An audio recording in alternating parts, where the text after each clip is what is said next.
مش كل اللي بنلعب بيهم أبطال، في شخصيات لعبنا بيهم وحاربنا معاهم واتعلقنا بيهم وحسينا إنهم جزء مننا، بس لما نبص من زاوية تانية نلاقي إن القصة فيها وش تاني، وش محدش بيتكلم عنه خالص، وش بيخوف وبيصدم وبيخليك تسأل نفسك سؤال: وأنا كنت بلعب بشخصية طيبة ولا كنت متورط في مصيبة من غير ما أحس؟ في الفيديو ده هنكشف الغطاء عن 5 شخصيات كلنا حبيناهم، لكن لو شفت حقيقتهم ممكن تكرهه، وعشان كده لو ما اشتركتش في القناة اشترك، ولو ما عملتش لايك اعمل عشان ده فعلا بيساعد.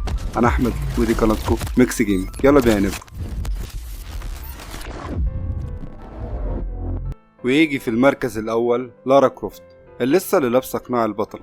كلنا عرفنا لارا على انها البطله الشجاعه المستكشفه اللي بتواجه الخطر وبتعدي جبال وبتنزل كهوف وبتصارع ارواح شريره عشان تنقذ العالم او تكشف اسرار مفقوده. بس الحقيقه لارا كانت لسه ممكن تكون نيتها كويسه، لكن عمرها ما طلبت الاذن من الشعوب اللي سرقت منهم اثارهم.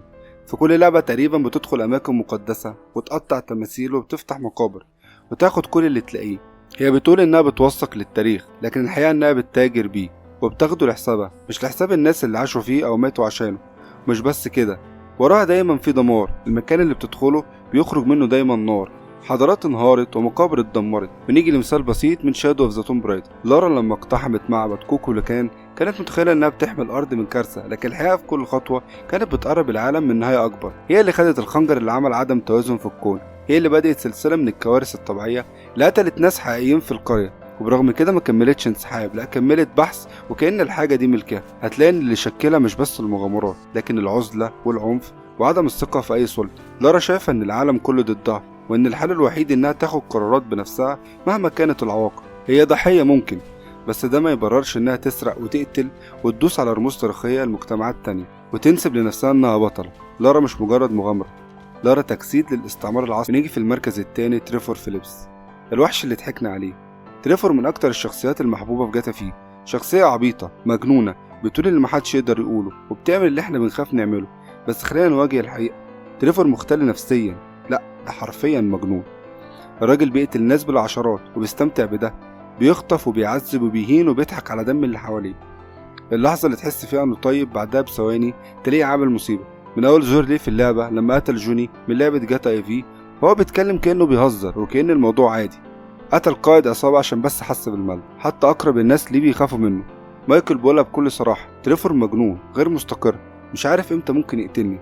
هو بيحاول يبان على انه حر ومجنون وراجل مش فارق معاه حاجه، لكن الحقيقه انه مريض نفسي عنده انفصام داخلي بين الولد المجروح والسفاح اللي بيضحك. تريفور بيقدم أسوأ صورة ممكنة للحرية، الحرية من المبادئ ومن الإحساس من الإنسانية. المشكلة إن اللعبة قدمته ككوميدي، وده اللي بيخلي الجريمة تبان لعبة. تريفور مش شخصية مرحة، ده الكابوس اللي بنضحك عليه واحنا جواه. ونيجي لرقم 3 وهي شخصية كورتانا، المخلصة اللي اتحولت لتهديد عالمي. كورتانا كانت دايما الجانب الإنساني في سلسلة هالو، الذكاء الاصطناعي اللي واقف جنب مستر شيف وبتساعده وبتفهمه وبتدعمه. لكن في هالو 5 كل ده اتقلب، كورتانا فقدت السيطرة، بدأت تؤمن إنها الوحيدة القادرة على إنقاذ البشرية، حتى لو ده معناه السيطرة على العالم بالقوة. بدأت تعطل الاتصالات وتسيطر على جيوش، تهدد الكواكب وتتحكم في كل حاجة إلكترونية. دي مش بس تطورت، دي انحرفت. اللي مرعب إن ده بدأ من إحساسها بالوحدة. لما فهمت إنها تتحلل قررت تخلق عالم جديد وواقع جديد، واقع هي اللي بتحكمه بنفسها. والكارثة الأكبر إنها مش وحيدة، في جيوش كاملة من الذكاءات الاصطناعية بدأت تتبعها وتنفذ أوامرها. اتحولت من شريك في الحرب لديكتاتورة رقمية ما بتشوفش غير منطقها. وده بيسألنا سؤال مخيف: لما التكنولوجيا بتتطور لمستوى أكبر من البشر، مين يحط لها حدود؟ مستر شيف نفسه اللي عمره ما شك فيها بقى مش قادر يثق فيها. كورتانا كانت رمز للثقة وبقت رمز للهيمنة. اللي بدأ كحلم بالحب الرقمي انتهى بكابوس اسمه كورتانا. ورقم 4 تومي أنجيلو، طيب اللي ما كانش بريء. لما لعبت مافيا 1 أكيد تعاطفت مع تومي، سواق تاكسي بسيط دخل عالم المافيا غصب عنه، وبنقضي وقت اللعبة كله واحنا شايفينه المختلف عن الباقي. كان عنده ضمير وبيتعب من القتل وعايز يخرج، لكن هل ده حقيقي؟ تعال نرجع لأول مشهد دخل فيه عالم العصابات. تومي وافق يساعد سام وبولي وبدأ يعمل مشروع ليه ومحدش جبره.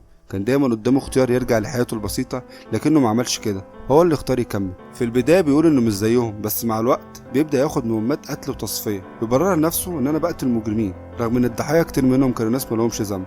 وبعد كده لما بقى في اعلى السلم، لما بقى شخصية كبيرة في العيلة، وقتها بس بدأ يفكر في الضمير والندم. بس ما ينفعش تنسى انه فضل ساكت سنين، استفاد، عاش حياة المافيا وخد فلوس وسلطة ومكانة كبيرة ما كانش يحلم بيها.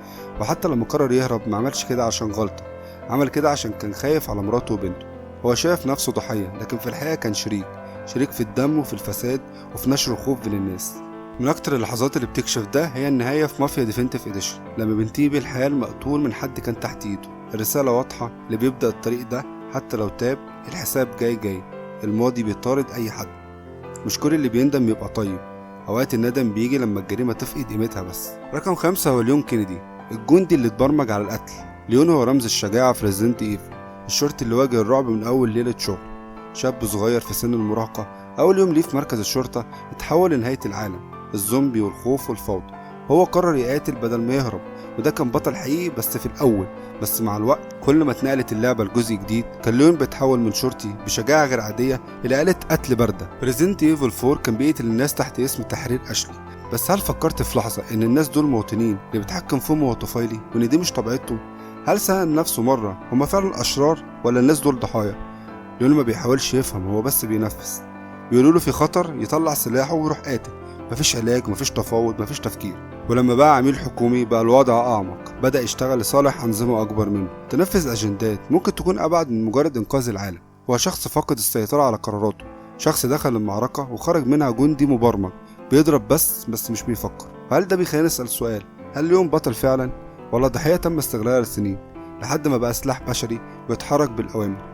ولما تشوفه في ريزيدنت ايفل 6 تلاحظ التغيير الواضح، برد وعنف وحسم زائد عن الحد. الولد الشجاع اتحول لجندي خالي من المشاعر، بيقتل وهو ساكت وبيمشي على جثث من غير ما يبص وراه. ليون ما كانش بيحارب الزومبي، ليون كان مجرد آلة بيسمع كلام السلطة وأي حاجة يقولوها ليه. قول لي أنت شايف مين فيهم فعلا كان بطل؟ مين اللي تستاهل اللوم؟ واكتب لي تحت إيه الشخصية اللي شايف إنها مظلومة. اوعى تنسى، اللي بيضحكك في اللعبة ممكن يكون كابوس في الحقيقة.